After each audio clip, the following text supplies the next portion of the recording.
तो विद्यार्थी मित्रों धोरण 9 गणित चैप्टर 1 संख्या पद्धतिओ आनी अंदर आपणे बात करी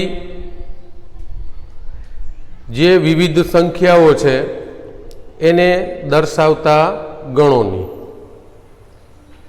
दाखला तरीके पहलो जे गण शीख्या एमां नेचरल नंबर्स एटले के प्राकृतिक संख्याओ जेने दर्शावाय एन वडे। त्यार पछी डबल्यू एटले के होल नंबर पूर्ण संख्याओ। त्यारबाद जेड एटले के पूर्णांक संख्याओ जेने कहेवाय इंटीजर्स बराबर। अने त्यार पछी समय संख्या गण क्यू। अने समय संख्या माटे आपणे वात करी हती के कोई पण संख्या के जेने ए छेदमां बी स्वरूपे दर्शावी शकाय ज्यां छेद बी शून्य न होवो जोईए। एटले के छेद शून्य न होय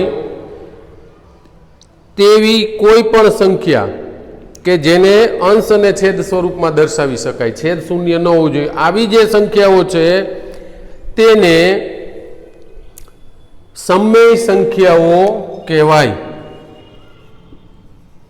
अने आ जे समय संख्याओनो जे गण छे ए संख्या गण ने आपणे क्यू तरीके ओळखी चूक्या छीए।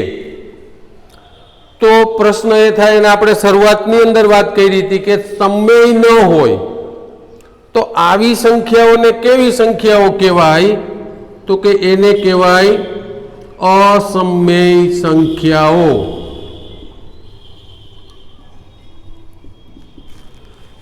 शुरुआत में पण मैं बात करी थी कि कोई पण पूर्ण संख्या प्राकृतिक संख्या है तो एने पण समय संख्या कहेवाय। एटले के एन ना बधा ज सभ्यो क्यू ना सभ्य छे। पूर्ण संख्या एटले के डबल्यू तो पूर्ण संख्या ना पण बधा ज सभ्यो समय संख्या गणना सभ्य छे। एटले के बधी ज पूर्ण संख्याओ समय संख्याओ छे। बधी ज पूर्णांक संख्याओ समय संख्याओ छे। अने अपूर्णांक संख्याओ के जेने आपणे ए छेदमां बी एटले के अंश अने छेद एवा स्वरूपमां दर्शावीए छीए आवी बधी संख्याओ पण समय संख्याओ छे। तो हवे एमां बाकी रही जती होय एवी संख्याओ कई के जेने ए छेदमां बी स्वरूपमां दर्शावी शकाय नहीं। तो आवी जे बाकी रहती संख्याओ छे एने असमय संख्याओ कहेवाय। एटले आगळना जे संख्या गण जोया एमां बधुं ज आवी गयुं एटले के समय संख्याओमां बधानो समावेश थई गयो। हवे तो के समय न होय तेवी संख्याओने असमय संख्याओ कहेवाय जे आ शरतनुं पालन करती नथी। तो आवी कई संख्याओ के दाखला तरीके तो के वर्गमूळ 2 वर्गमूळ 3 10 નું ઘનમૂળ आ बधी संख्याओ एवी छे के ज्यारे आपणे 2 નું वर्गमूळ काढीए 3 નું वर्गमूळ काढीए के 10 નું ઘનમૂળ काढीए के 5 નું वर्गमूळ काढीए त्यारे ए आ स्वरूपमां फीट बेसतुं नथी। बराबर।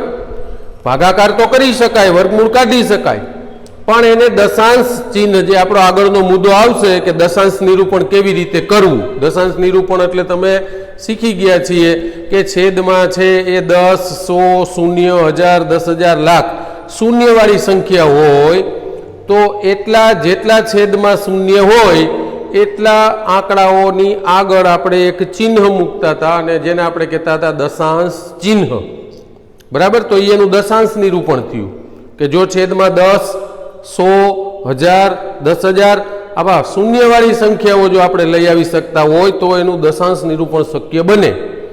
पण अमुक संख्याओ एवी होय के जेना दशांश निरूपणो शक्य नथी। तो आवी जे संख्याओ छे एने कहेवाय असमय संख्याओ।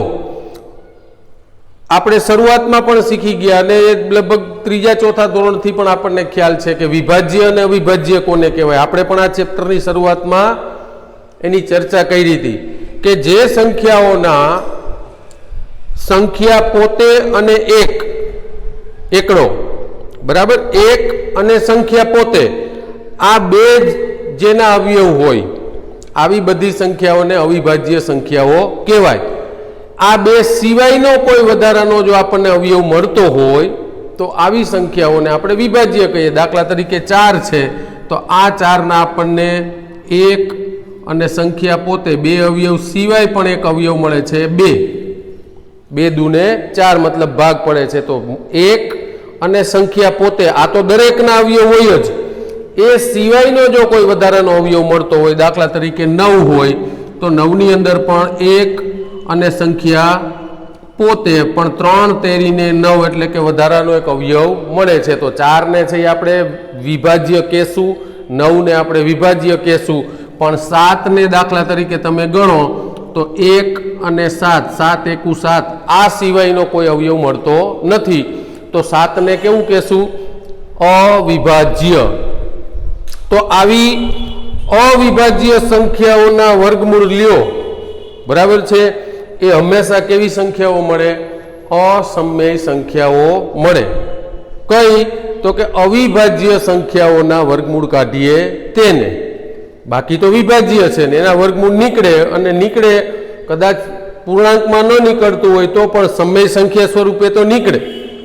તો આવી જે મેં 2-3 ઉદાહરણ આપ્યા, બાકી તમે અહીંયા અવિભાજ્યમાં ગણતરી કરી શકો કે 7 છે, 11 છે, 13 છે, 17 છે, 19 છે, 23 છે, 29 છે, બરાબર.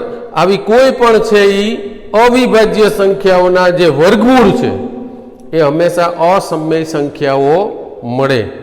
તો હવે આપણે જે વાત કરીએ છીએ કે આ સમય સંખ્યાઓ અને અસમય સંખ્યાઓ સાથે મળી અને જે એક ગણ અથવા એક સંખ્યાઓનો જથ્થો બનાવે છે એને આપણે કહીશું વાસ્તવિક સંખ્યા ગણ,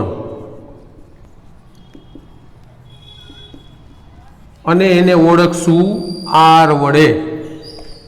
વાસ્તવિક સંખ્યા ગણ, બરાબર, રિયલ નંબર ઓફ સેટ, બરાબર છે, રિયલ નંબર એટલે વાસ્તવિક સંખ્યાઓ.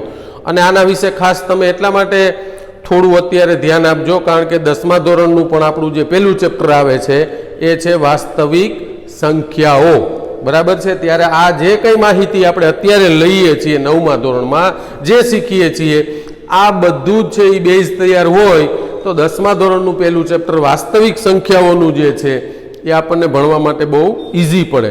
તો આપણે સંખ્યાગણ જોઈએ એની અંદર પ્રાકૃતિક સંખ્યાગણ n, પૂર્ણ સંખ્યાગણ W, પૂર્ણાંક સંખ્યાગણ Z, સમય સંખ્યાગણ Q, અને હવે એક છેલ્લો છે એ વાસ્તવિક સંખ્યાગણ R. અત્યાર સુધી જે કઈ સંખ્યાઓ આવતી હતી એ બધી જ કેવી હતી? તો કે સમય સંખ્યાઓ હતી. હવે તો કે જેના વર્ગમૂળ કાઢતા અથવા તો સંખ્યાઓના દશાંશ નિરૂપણ જ્યારે આપણે કરીએ એ આપણને જ્યારે છે એ અનંત અને અનાવૃત પ્રકારના મળતા હોય. અનંત અને અનાવૃત એટલે તમને ખબર છે કે શાંત અને અનંત. તો શાંત એટલે તો કે જેના સભ્યોની સંખ્યા મર્યાદિત હોય, નિશ્ચિત હોય અથવા ગણી શકાય એવી હોય તો એને શાંત કહેવાય. અને અનંત એટલે જેનો છેડો નથી, જેમ કે પ્રાકૃતિક સંખ્યાઓ 1 2 3 4 5 તો એ અનંત આપણે દર્શાવીએ ડોટ ડોટ ડોટ, ટપકા ટપકા ટપકા. તો કોઈ પણ સંખ્યાઓનું જે દશાંશ નિરૂપણ છે એ કાં તો શાંત હોય અથવા તો અનંત હોય. એમાં પણ બે વસ્તુ આવે કે આવૃત અને અનાવૃત.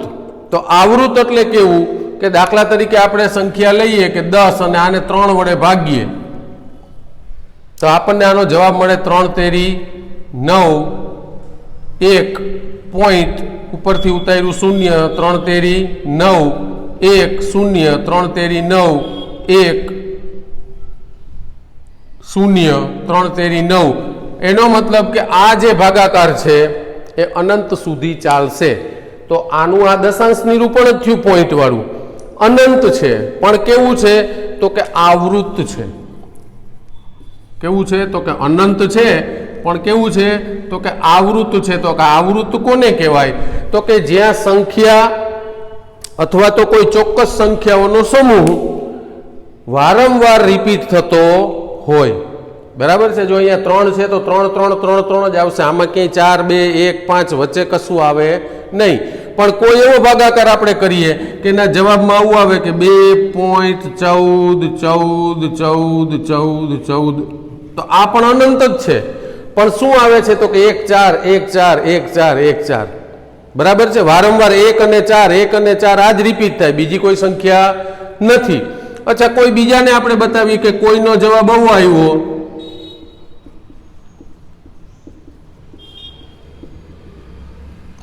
तो अहींया पण एक चोक्कस क्रम छे 2 0 5 2 0 5। अहींया एक ज संख्याओ एक ज आंकड़ो वारंवार रिपीट थतो तो, अहींया तो के 2 आंकड़ा वारंवार रिपीट थाय, अहींया तो के 3 आंकड़ा रिपीट थाय। भले गमे एटला आंकड़ा रिपीट थता होय पण एक चोक्कस क्रम छे ए जो रिपीट थतो होय तो एने कहेवाय आवृत। पण दाखला तरीके कोईनो जवाब आवो होय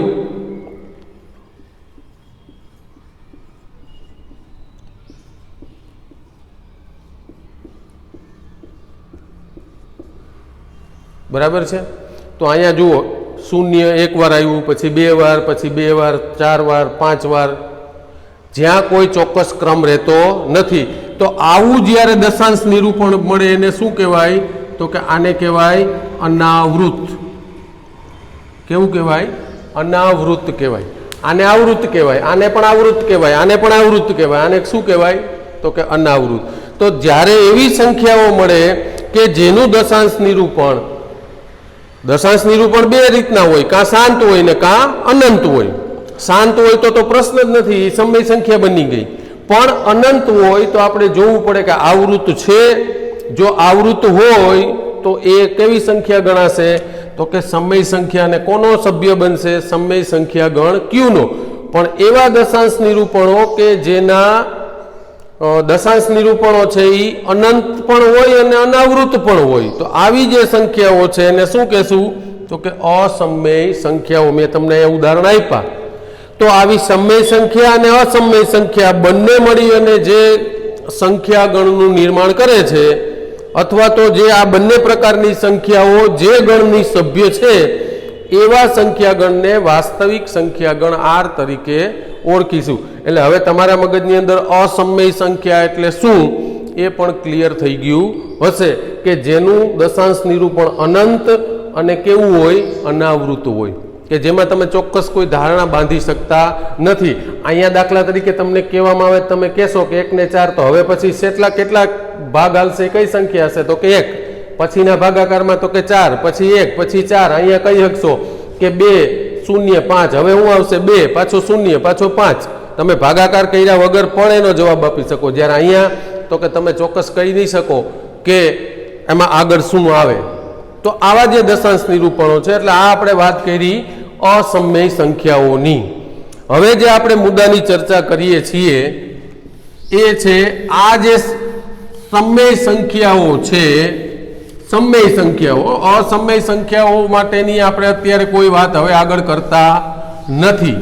10મા ધોરણમાં પણ આપણે એના વિશે આગળ વાત કરતા નથી કે એના વિશે કેવી રીતે શોધવી કે કઈ રીતે છે એનું દશાંશ નિરૂપણ થાય કે આ તે એના વિશેનો મુદ્દો આપણે અત્યારે ચર્ચામાં લેવાનો 9મા 10મા ધોરણમાં નથી। આપણે માત્ર હવે જે વાત કરીએ છીએ એ સમય સંખ્યાની વાત કરીએ છીએ। આ તો અસમય કોને કહેવાય અને સમય અને અસમયથી વાસ્તવિક સંખ્યા ગણ બને છે। તો અસમય સંખ્યા એટલે શું અને એના થોડા ઉદાહરણો છે આપણી પાસે હોવા જોઈએ કે આપણે કહી શકીએ કે ભાઈ આને અસમય સંખ્યા કહેવાય। એટલે આપણે ઉદાહરણની વાત કરી। હવે આપણે એના વિશે કંઈ વાત કરવાની નથી। હવે જે કંઈ વાત કરીએ છીએ એ પહેલાં પણ વાત કરી હતી કે સમય સંખ્યાઓ હોય એની બે સમય સંખ્યાઓની વચ્ચેની અસંખ્ય સમય સંખ્યાઓ આપણને મળે, એની પણ આપણે આગળના લેક્ચરમાં ચર્ચા કરી હતી કે કોઈ 1 2 કે 5 નહીં। એ તો આપણને દાખલામાં પર્ટિક્યુલર એવું કહેવામાં આવે છે કે 5 સમય સંખ્યા શોધો, 3 સમય સંખ્યા શોધો, 7 સમય સંખ્યા શોધો। પણ એનો મતલબ એવો નથી કે 7 જ હોય, 5 જ હોય, 3 જ હોય। કોઈ પણ બે સમય સંખ્યાઓની વચ્ચે અનંત સમય સંખ્યાઓ હોય છે। એમાંથી આપણે 2 4 કે 5 જે દાખલાઓમાં માંગી હોય એની આપણે પ્રેક્ટિસ કરી અને તમને હોમવર્કમાં પણ આના દાખલાઓ મેં આપ્યા હતા। હવે જે વાત કરવાની છે મુદ્દાની કે આ જે સમય સંખ્યાઓ છે, આ સમય સંખ્યાઓનું સંખ્યા રેખા ઉપર નિરૂપણ કેવી રીતે કરાય? નિરૂપણ એટલે મૂકવું. દાખલા તરીકે આપણે સંખ્યા રેખા બનાવીએ છીએ તો અહીંયા આપણે મૂકીએ કે વચ્ચે 0, આ 1, આ 2, આ બાજુ તો કે -2. આ જે સંખ્યાઓ લખીએ છીએ એને ખરેખર શું કહેવાય? નિરૂપણ જ કહેવાય. બરાબર છે. પણ આ તો આપણે બતાવી શકીએ.